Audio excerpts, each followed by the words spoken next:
Hallo, mijn naam is Laura en dit zijn de talen van mijn YouTube-kanaal met Laura. Hello everyone, my name is Laura and this is my channel Languages with Laura, and here is our travel vlog throughout the Netherlands.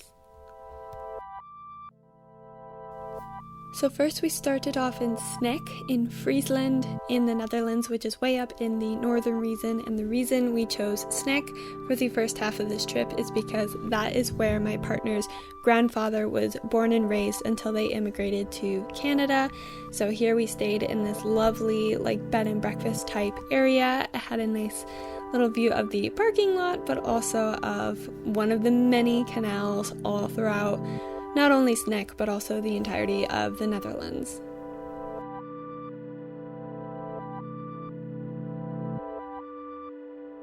My partner and I both are majority ethnically Dutch. I am half Dutch and he is completely Dutch, and his grandparents immigrated to Canada from the Netherlands, and so we were here to experience their culture, where they came from, and a lot of the food that we had was super exciting for us because we recognized them, either because we would get them at the Dutch store in our hometown, or there were things that his grandma has made for us and his grandma and grandpa or oma and opa have eaten with us, and so to be able to have it where they had it back home was just amazing to have that experience. For example, hagelslag here on my toast, on my bread. I describe it to non-Dutch people as Nutella, but in sprinkle form, and it just made for the perfect, complete Dutch breakfast that he has grown up eating his entire life. And yes, I did also get a tattoo while in Sneek. It was my third tattoo, and it's of a windmill. I know it's pretty uninspired, but it truly was inspiring for me, and it means a lot to me, as my family is from Dokkum, which is about an hour train ride from Sneek. So to be able to go to this region specifically and see where we're from was amazing. We absolutely adored this little snack bar. It is a place to just get fried food snacks or ice cream, and it was the perfect little stop in, grab something to eat on our way out. And of course we had to have ice cream, as it is my partner's grandfather's favorite food.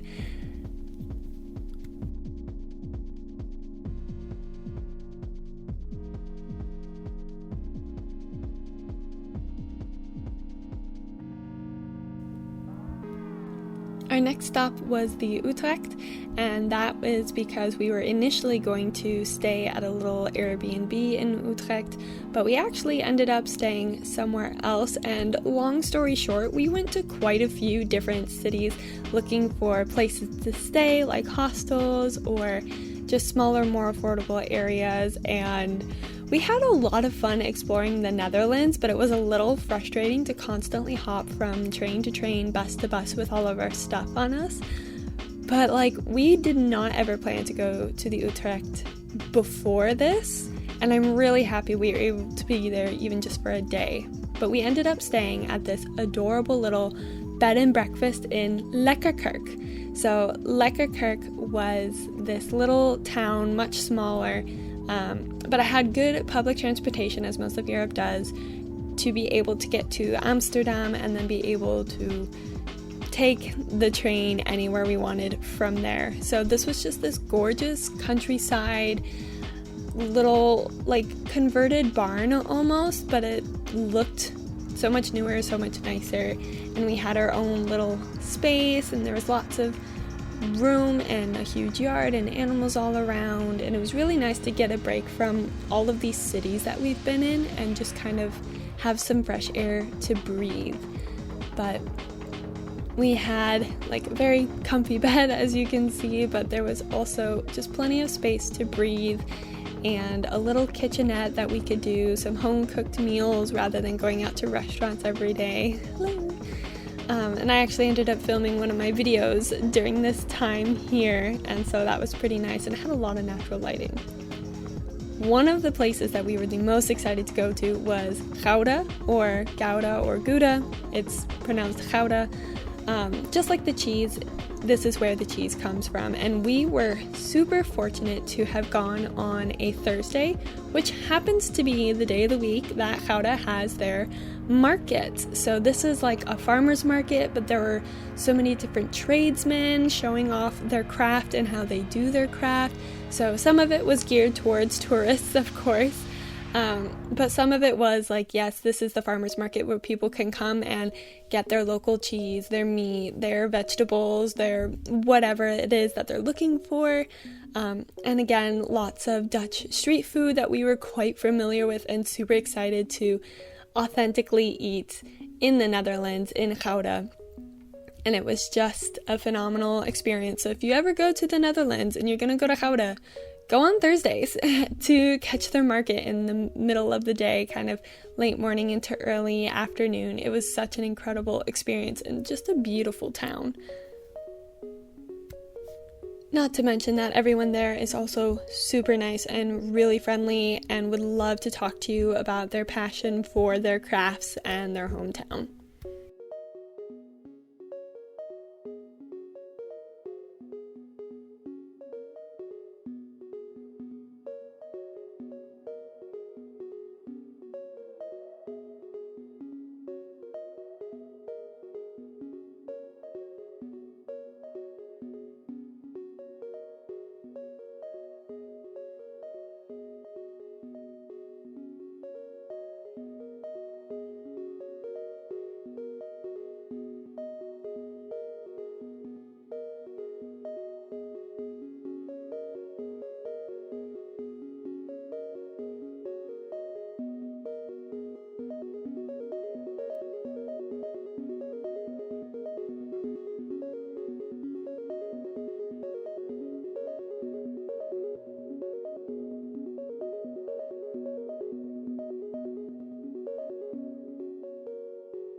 It was really incredible because they did this huge demonstration of beginning to end of creating the cheese, how you make the cheese from, milking the cow to straightening everything and pressing it all down.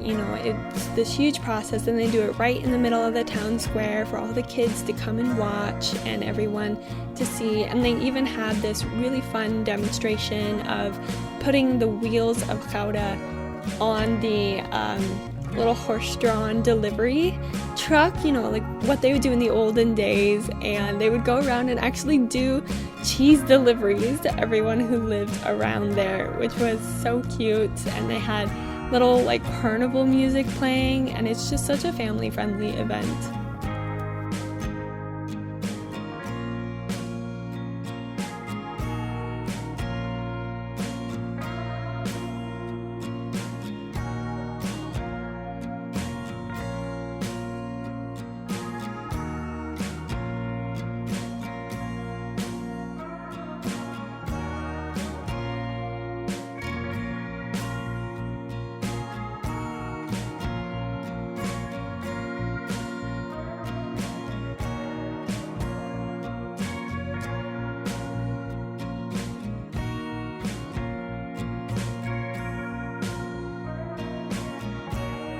And here you can see me losing my mind over oliebollen because it is one of my favorite treats that I have had. I've only ever had it homemade by my partner or by someone in his family or by myself. So to finally have it here, and it was absolutely delicious. So much better than I've ever had it or made it, but yeah, it's one of my favorite things.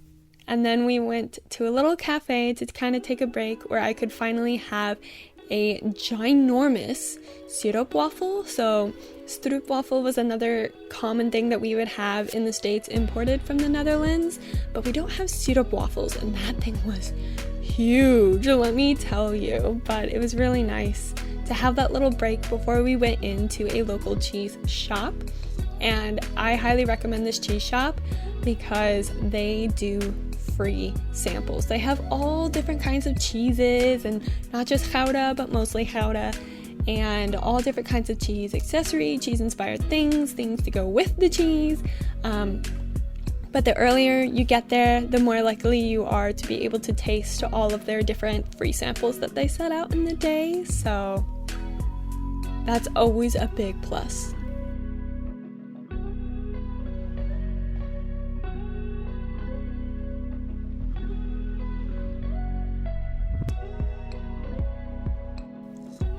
Next up, we did a day trip to the Haag.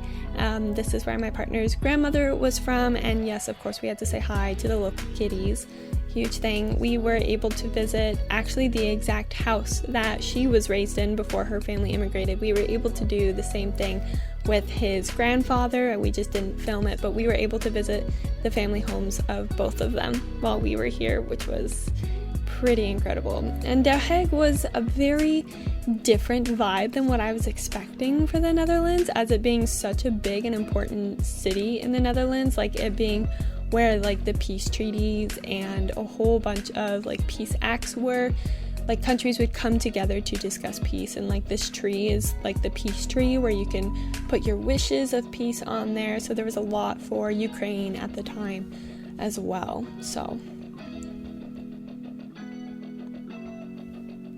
And then we finally made it to Amsterdam, and we spent a couple of days in Amsterdam. And the big highlight, I would say, was the flower market along the river, or giant canal river. It's just a market full of beautiful flowers and anything you could possibly need to have a garden. It's seeds, it's got plants, it's got pots, it's got dirt, it's like everything that you could possibly need for all of your gardening, growing needs are there. And it was just so colorful. It smelled amazing, let me tell you. And it was just so beautiful to walk around right next to the river.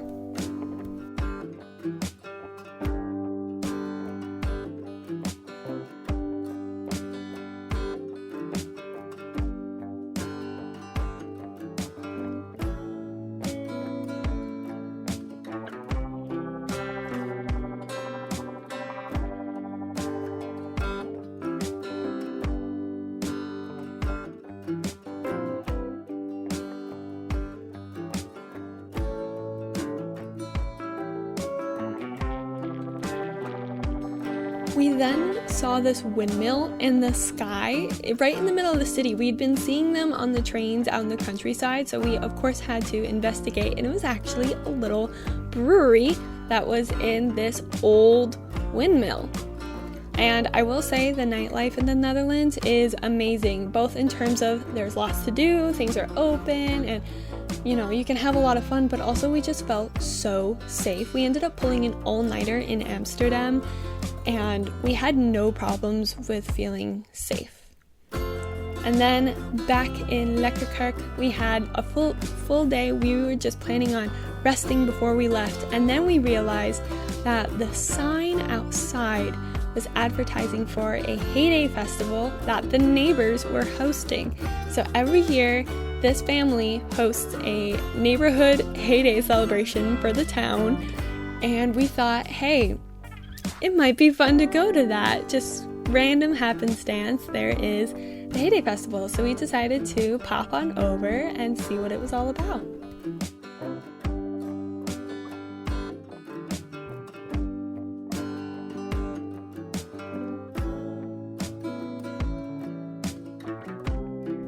And my husband, being the farmer he is, had to stop and say hi to the chickens, first and foremost, the most important thing. But we were able to see all kinds of old tractors, old farming tools. There were games and activities for the kids to play around, and it was just a great little place to wander. They had stalls up again with local things that they made. Like there was one woman who was selling wooden shoes that she makes, and there was a family buying this new baby their first pair of wooden shoes, and it was the most precious thing to see. So of course I also had to buy some wooden shoes from her. But yeah, they were doing demonstrations on the process of cutting the hay and bundling up the hay, putting it into, its little bundles, and just letting the kids ride along on the tractors and, learning what it's like to be a farmer in the countryside of the Netherlands and what hay day is all about. And some of the local dads were kind of cooking up these little burger type things, which were actually really good. They looked a little plain and just with the reputation of Dutch food, but they were really good. They also had a tractor pull this little wagon for the kids, and we asked them if we could go on it, and they said sure, of course. So we just had a phenomenal time. It was a little stressful with the not finding places to live, but overall we had a great trip to the Netherlands. If you're interested, I am posting vlogs of all of our travels throughout Europe this summer, so make sure you subscribe and hit the bell and go back and watch some of the other ones. Thank you very much. Dank je en tot ziens.